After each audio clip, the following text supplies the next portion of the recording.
Alden Richards lumuhod dahil hindi na niya makakayanan ang pasakit sa relasyon ni Catherine Bernardo. Oh my God! Sadyang masasabi mong wala ng pag-asa pa na magkaroon ng magandang kahihinatnan ang lahat sa relasyon ng dalaga at binata dahil buong akala ng buong daigdig na wala na talagang pag-asa pang magiging masaya si Alden at Catherine sa isa't isa. Of course, ito na ang isa sa pinakahinahangad at pangarap ng lahat, sana'y hindi mawala ang kinang sa relasyon ni Alden at Catherine.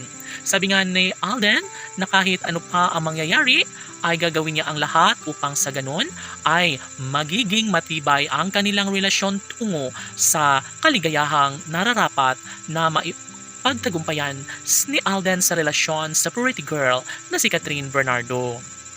Kaya kahit ano pa ang paninira ng mga bashers hanggang doon na lang umano sila dahil talagang hindi sila magtatagumpay kailanman. Never na sumagi sa isipan ni Alden Richards na susukuan niya ang dalaga. Bagkus sobrang love na love ni Alden ang pretty girl na si Catherine Bernardo.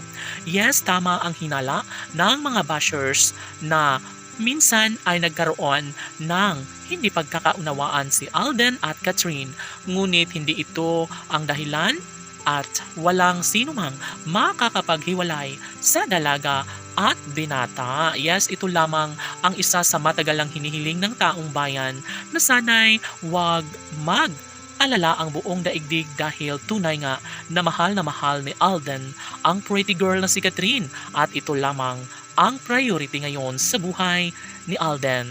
Wala nang iba kundi ang babaeng gusto niyang pakasalan, ang babaeng magiging ina ng kanilang mga magiging supling, walang iba kundi si Catherine Bernardo lamang. Yes, kahit ano pa ang mangyayari, talagang ito lamang ang masasabi ni Alden Richards na fifiguraduhin niyang magtatagumpay siya sa kanyang pangarap, hangarin na sana'y papabor din ang panahon sa kanyang mga plano para sa dalaga dahil ito lamang umano ang pinakaminamahal ni Alden Richards. Yes, wala nang iba kundi si Catherine Bernardo lamang. Mananatili sa buhay ng taong bayan ang pangako ni Alden at Catherine sa isa't isa.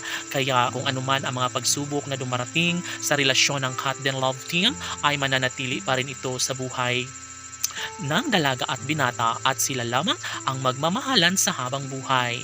Daig ng matyaga ang taong nagmamahal. Yes, ang ibig sabihin ay talagang ilalaban at gawing makatotohanan ni Alden Richards ang kanyang tunay at wagas sa pagmamahal sa babaeng kanyang pangarap makasama habang buhay, walang iba kundi si Catherine Bernardo lamang. Laban!